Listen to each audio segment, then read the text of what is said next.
આજરોજ ફલ્લા ગામના જયસુખભાઈ દલસાણિયાની ફાર્મ પર વિઝિટ કરવા આવ્યા છીએ અને આપ જોઈ શકો છો 1800 આંબાનું વાવેતર છે. 8 ફૂટ બાય 12 ફૂટે વાવેતર છે.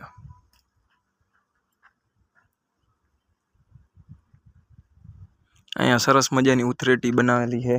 ઘણા ખેડૂત મિત્રો પૂછતા હોય કે ભાઈ કેળવવું એટલે હું, ઘણા પૂછતા હોય તો આને કહેવાય ઉથરેટી કેળવવી. આ ઉથરેટી વ્યવસ્થિત કરીને વચ્ચે આવી રીતે હોજરો કરવાનો અને આની અંદર બેક્ટેરિયા અલગ અલગ પ્રકારના નાખવાના હોય છે. અને જો શક્ય હોય તો એને આવી ગ્રીન નેટથી ઢાંકો તો આ બહુ જરૂરી અગત્યની છે.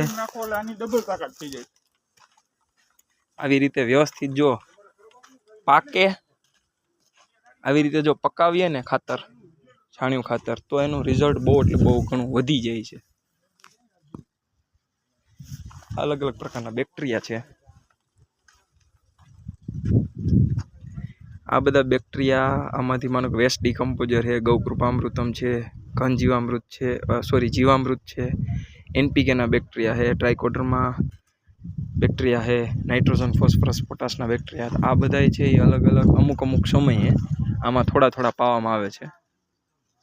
અને આને કહેવાય અનરિચમેન્ટ કહેવાય, છાણિયા ખાતરનું અનરિચમેન્ટ. ખેતીની આવી જ અવનવી માહિતી માટે 8734861173 ગ્રીનલાઇન કૃષિ માહિતી કેન્દ્ર રાજકોટ. આ વિડીયો તમારા એવા મિત્રો જે છાણિયું ખાતર ભરે છે પણ એને કેળવતા નથી, એને અત્યારે જ મોકલી દો. ધન્યવાદ.